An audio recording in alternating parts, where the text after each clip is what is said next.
Salut tout le monde, j'espère que vous allez bien les amis, on est parti pour une nouvelle vidéo et on va démarrer avec la une du quotidien Marca qui titre Gigantes Blancos, les géants blancs.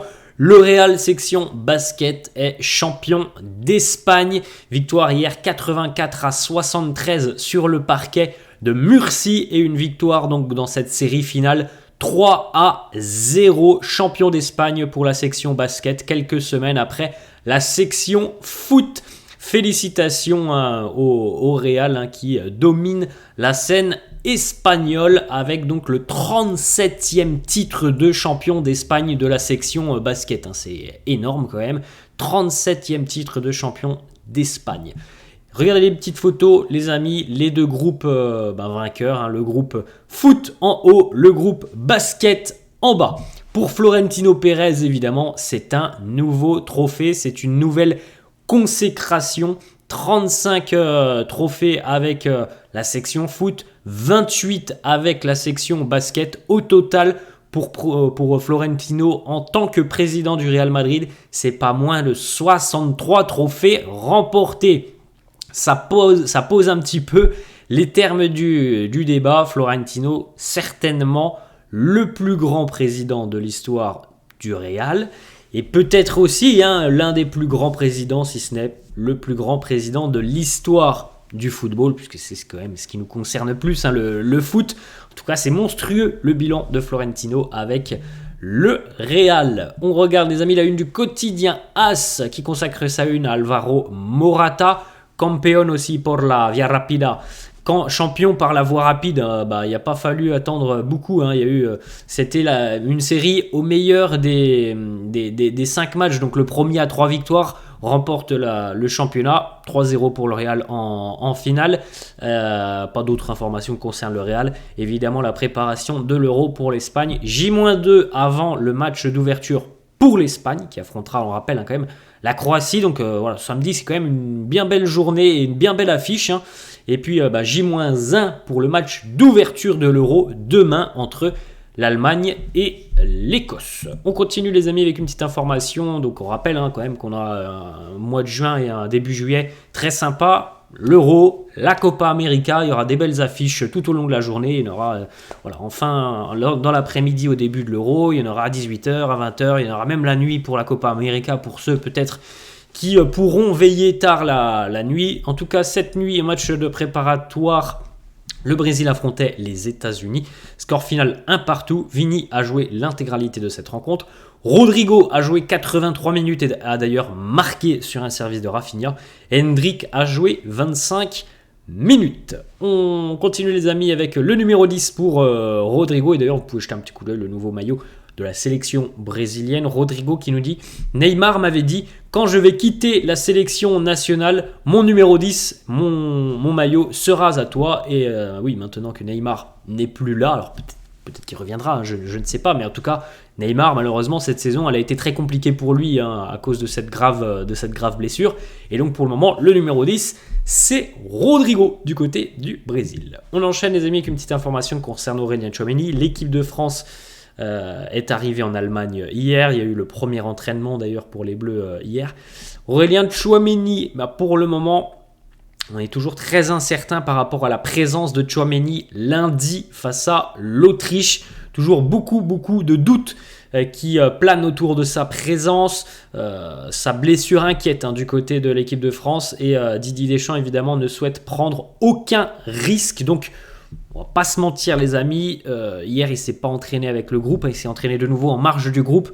J'ai quand même du mal à imaginer maintenant que Tchouaméni puisse être disponible lundi et titulaire lundi. Ça me semble assez compliqué, ça fait quand même près d'un mois maintenant qu'il ne joue pas, qu'il ne s'entraîne pas en plus de ça avec le groupe. C'était déjà le cas avec le Real, il ne s'entraînait pas avec le groupe sur la fin de saison. Et là il ne s'entraîne pas avec ses coéquipiers en équipe de France. On est à J-4 du match d'ouverture pour les Bleus. Bon, ça semble compliqué quand même pour Tchouaméni. Alors évidemment, on lui souhaite de revenir le plus rapidement possible. Pourquoi pas pour le deuxième match qui aura lieu, je crois, dans une semaine. Il me semble que le deuxième match de l'équipe de France, c'est soit jeudi prochain, soit vendredi, je crois. Donc voilà, ça semble quand même compliqué et compromis pour le match d'ouverture pour lui. On continue les amis avec les crampons pour Arda Güler. crampons que l'on a vu en début de semaine lors du match entre la Pologne et la Turquie. Les crampons où il y a une petite inscription qui rend hommage à la 15e Ligue des Champions du Real. London avec la date de la finale de la Ligue des Champions. Et là, il a déjà adopté les codes des merengues Arda Güler. On poursuit avec une petite déclat d'Arda qui nous en dit un petit peu plus sur son arrivée au Real l'année dernière, sur les discussions qu'il y a pu avoir entre lui, ses représentants et le club. Il nous dit « Le Real m'a dit que j'allais devenir l'héritier de Luka Modric. J'ai été vraiment très impressionné parce que c'est un joueur incroyable. Lorsque l'on m'a parlé de ce projet, j'ai tout de suite dit oui, c'est ça qu'il me faut. » On enchaîne les amis avec le point sur l'attaque du Real la saison prochaine selon le quotidien AS. L'attaque du Real la saison prochaine, bon, sans grande surprise les amis. Vini à gauche, Rodrigo à droite. Évidemment dans l'axe, vous vous en doutez, Kylian Mbappé. Le quotidien AS annonce aussi que les positions sont interchangeables au cours de la rencontre, au fur et à mesure de la rencontre. Ce ne sont pas des positions qui sont figées. Donc voilà, les trois joueurs pourraient être amenés à évoluer à gauche, à droite, plutôt centrale. Bref, ce ne sont pas des positions figées et c'est peut-être, on verra ça, c'est l'avenir qui nous le dira, mais c'est peut-être la solution adéquate pour pouvoir utiliser ces trois joueurs, ces trois immenses joueurs dans les meilleures conditions possibles, de ne pas les, entre guillemets, de ne pas les brider dans une position que certains n'apprécient pas forcément, dans le sens où ils ont des préférences. Ils ont des préférences et on le sait, quasiment pour les trois, la préférence c'est à gauche. Alors après, évidemment, tout le monde ne pourra pas jouer à gauche. C'est pour ça que leur donner une forme de liberté sur le terrain, c'est peut-être ce qui permettra à Carlo de tirer le meilleur de ses hommes. On enchaîne les amis avec une petite information RMC Sport. La confirmation de la date de la présentation de Mbappé au Real. Alors, ce n'est pas officialisé par le Real, mais il semblerait que ça soit quasiment dans un mois, jour pour jour. La date de présentation de Mbappé au Bernabéu devrait avoir lieu le 16 juillet. Donc, on serait juste après l'Euro, notamment, pour Mbappé. Alors, ça sera certainement une présentation, puis après, Kylian Mbappé rejoindra son lieu de vacances, je pense. Mais normalement, ça devrait être le 16 juillet. On rappelle, les amis, que quasiment tout le monde du côté de Madrid, tous les médias annoncent que normalement, l'arrivée de Mbappé donc, à Madrid, au Bernabéu, et cette présentation devrait être exceptionnelle et devrait même surpasser tout ce que l'on avait pu voir en 2009 lors de la présentation de Cristiano Ronaldo. C'est dingue, mais on devrait avoir un Bernabéu complètement plein, archi plein pour l'arrivée d'un joueur, non pas pour un match, mais pour l'arrivée d'un joueur. Ça sera dans un mois normalement les amis, le 16 juillet. Une petite déclat de Mbappé sur l'un de ses objectifs. Il nous dit: j'ai déjà remporté la Coupe du Monde, j'ai remporté la Ligue des Nations, il me manque l'Euro. Il l'a dit aussi, ce sont ses dires, ce sont ses mots. Il a dit: selon moi, l'Euro est plus compliqué à remporter que la Coupe du Monde. Alors bon, ça fait beaucoup parler du côté de l'Argentine, du Brésil notamment. En tout cas, ça c'est un fait. Oui, il lui manque l'Euro, il a l'opportunité peut-être de le remporter cet été. Autre déclat de Mbappé sur l'un de ses objectifs personnels. Il nous dit: le ballon d'or, c'est toujours un objectif pour moi, c'est un but. Depuis que je suis enfant, j'ai toujours voulu voir mon nom être associé à celui de meilleur joueur au monde. Et je vais continuer à travailler dur pour y arriver. Voilà. Maintenant, il a choisi de rejoindre le Real Madrid pour, je pense, remporter la Ligue des Champions, qui est un objectif collectif important, surtout dans l'attribution d'un ballon d'or. On verra si le Real sera en mesure de remporter la Ligue des Champions à partir de l'année prochaine, sur les prochaines années, tant que Kylian sera là.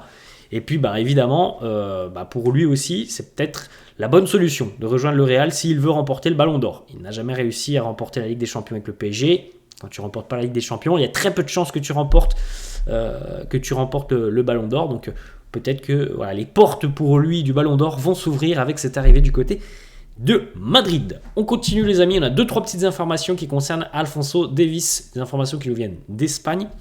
Le quotidien espagnol La Serre qui nous annonce que Alphonso Davies aurait rejeté l'offre de prolongation de contrat qui lui a été formulé par le Bayern. Donc ça, c'est une avancée quand même importante. Alors après, les amis, on attend un petit peu de voir une officialisation. Par exemple, voilà, le fait que Fabrizio Romano n'ait pas sorti cette information, moi, ça me gêne un petit peu parce que il n'y a que la SER qui nous sort cette information. Donc est-ce que derrière ça, il y a une officialisation ?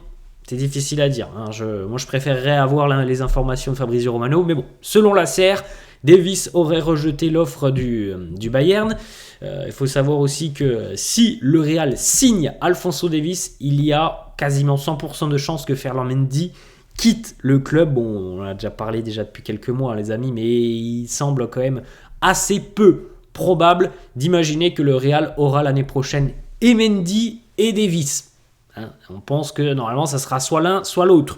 Si le Real signe Davies, faudra certainement se dire que Mendy quittera le club. C'est pas encore fait, les amis, mais ça serait la tendance si Davies signe au Real. Autre petite information de la SER, le Real aurait fixé un montant maximum pour signer Alphonso Davies, montant de 30 millions d'euros, bonus inclus. Donc je ne sais pas ce que va en penser le Bayern. Si toutefois le Bayern et le Real doivent négocier 30 millions, je ne suis pas sûr que c'est ce qu'attendait le Bayern. Je pense que les Bavarois attendaient 10, voire peut-être un petit peu plus millions de plus. Je pense que le Bayern attendait 40-45, entre 40 et 50 millions d'euros.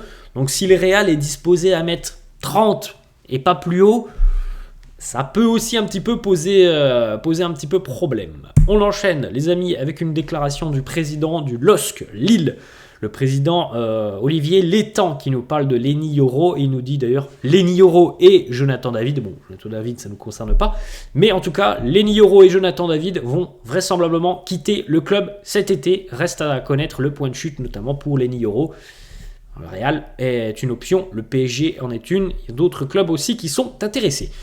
On enchaîne, autre déclaration, cette fois, c'est autre information. José Félix Diaz qui nous parle de Lenny Yoro. Si Lenny Yoro ne rejoint pas le Real Madrid, eh bien Aurélien Tchouaméni, malheureusement pour lui, qui ne souhaite pas forcément toujours évoluer à ce poste, jouera certainement en tant que défenseur central l'année prochaine. Évidemment, les amis, quand on aura besoin de lui, donc c'est-à-dire s'il y a des blessés, comme ce fut le cas un petit peu cette saison, Tchouaméni sera amené à être utilisé en tant que défenseur central. Il ne faut pas oublier aussi que tout ça va dépendre un petit peu de la décision de Nacho. Carlo a déjà informé Nacho qu'il compte sur lui, qu'il veut le voir continuer. Nacho donc maintenant a 3 semaines pour réfléchir un petit peu à son avenir et puis prendre sa décision pour aussi permettre au Real soit de se retourner sur le mercato, soit de continuer à écrire l'histoire avec Nacho pour la saison prochaine. On lui a fixé un ultimatum, je pense qu'il a le temps quand même, jusqu'à la fin juin, il a le temps de peser le pour et le contre de son avenir au Real ou peut-être d'une nouvelle destination pour lui qui pourrait être les États-Unis. On sait que Miami s'est déjà positionné sur le dossier. On l'enchaîne les amis avec une information de ESPN Argentine.